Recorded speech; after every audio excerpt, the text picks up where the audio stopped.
I want my daughter to remain unmarried. I don't want her to get married to any man. She will remain with me until she gets old.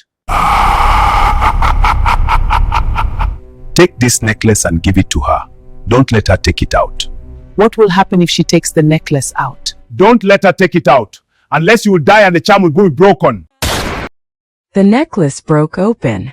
At that exact moment in the living room, Linda, Mira mother, gasped sharply. Her hand flew to her chest. A wave of pain rushed through her body like lightning. Mira! Before she could finish the word, her legs gave way. She collapsed to the floor.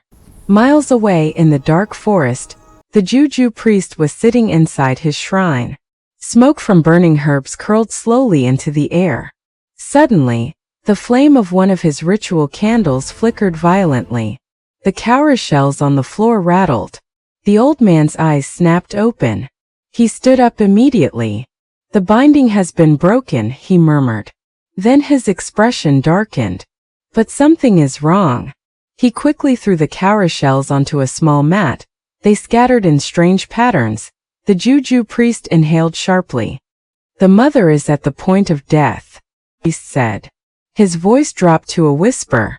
"Her life force is collapsing." He grabbed his walking staff. "This girl has broken the charm." Back at home, Mira stared at the necklace in her trembling hands. For a moment nothing happened. Then she heard a loud crash from the living room. "Mama?" No answer.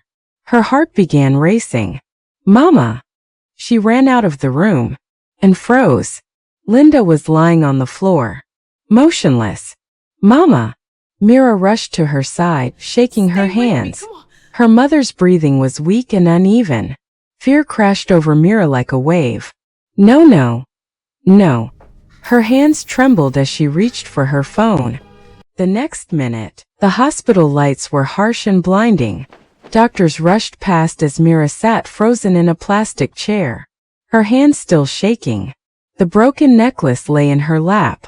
A nurse walked past. "What happened to her?" the nurse asked desperately. "She suddenly collapsed," Mira explained weakly. One doctor finally approached her. "Severe cardiac shock," he said. Her heart almost stopped. Mira felt the world tilt. Her mind replayed the moment the necklace snapped open. The sound echoed inside her head. "Did I do this? Did I almost kill my own mother?" Back in the forest, the juju priest sat quietly again. The cowrie shells still lay scattered before him. He closed his eyes. Then he sighed deeply. She need to ask for forgiveness.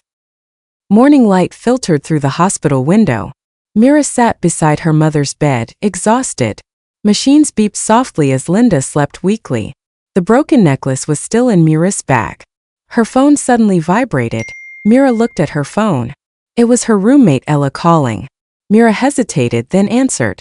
"Hello, Mira. I've been trying to reach you since yesterday," Ella said, her voice worried. "I am at the hospital," Mira replied quietly. "My mom collapsed." There was silence on the other end. Then Ella spoke again, slower this time. "The necklace, did you take it out?" Mira replied, "Yes, I did take it out." Ella, shock and stand up. "I got a call from my grandma, Becky, today." Mira asked, "What did she say?" "She said the only way your mother's spirit can fully recover is if you forgive her." Mira's chest tightened. "Forgive her?" she whispered. "Yes," Ella said, "but she also said something else." "What?" Grandma said anger keeps the wound open in the spirit world. Mira stared at her mother. Memories flooded her mind. The manipulation, the lies, the control. Tears filled her eyes. "How do I forgive someone who tried to control my life?" Mira asked quietly. "I don't know," Ella said gently, "but Grandma said forgiveness doesn't mean trust. Just means letting go." Later that afternoon, Linda slowly opened her eyes. "Mira," she whispered weakly. Mira stepped closer to the bed. For a long moment, neither of them spoke. Then Linda's eyes filled with tears. "I was afraid of losing you," she said faintly. "I thought if I protected you, you would stay." Mira's voice trembled. "You didn't protect me, Mama. You trapped me." Silence filled the room. Finally, Mira took a slow breath. "But I forgive you." Linda's face broke into quiet tears.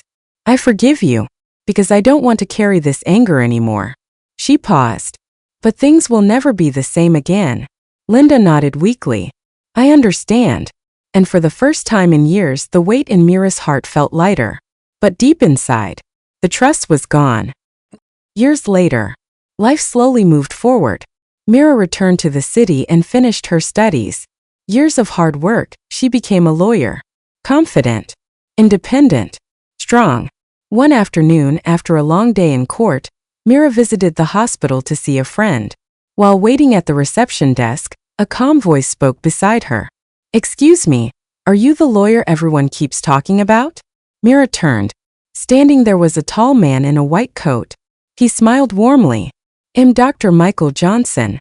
Mira raised an eyebrow slightly. And why are people talking about me? Michael chuckled. You just won a very difficult case today. The whole hospital staff saw it on the news. Mira laughed softly. Well, I try my best. Something about him felt different. Genuine. Peaceful. Over the next few months they kept meeting. Sometimes at the hospital. Sometimes over coffee. Unlike the relationships in Mira's past, Michael never tried to control her. He respected her choices, supported her dreams, and slowly, Mira allowed herself to trust again. One evening under the warm sunset, Michael held her hands. Mira, he said gently, will you marry me? Tears filled her eyes. But this time they weren't from pain. They were from hope. Yes, she said. And for the first time in her life, Mira finally felt free.